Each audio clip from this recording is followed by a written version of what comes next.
আমার নাম মহিমা ওয়াসিন, আমি ভেরামদিন উচ্চ বিদ্যালয়ের 10ম শ্রেণীর একজন ছাত্রী।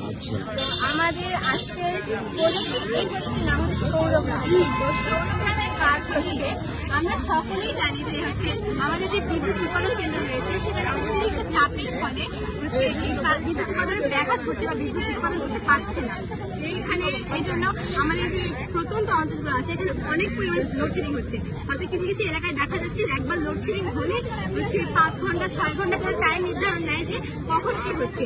তো আমরা এখানে চেষ্টা করবো যে সৌরশক্তিকে ব্যবহার করে, মানে প্রাকৃতিক একটা শক্তিকে ব্যবহার করে কারেন্টের যে চাপটা, যে বিদ্যুৎ উৎপাদনের চাপটা সেটা কমানো। আমরা যদি বিদ্যুৎ উৎপাদনের চাপ কমাতে পারি তাহলে অটোমেটিক্যালি কিন্তু ওখানে সুস্পষ্ট মানে সুনিয়ন্ত্রণ ভাবে এটা হচ্ছে কাজ করবে। তো এখানে আমাদের প্রত্যেকটা জিনিস কারেন্টের যত রকমের ব্যবহার রয়েছে সব সোলার দ্বারা করা হবে। মানে কারেন্টের যতগুলো কাজ মানে আপনারা সোলার দিয়ে করবেন আর কি। আচ্ছা, যেমন এটা কি? এটা হচ্ছে বাড়িতে তো কারেন্টের প্রয়োজন হয়, সোলার লাগানো থাকবে, সোলার দিয়ে কাজ হবে।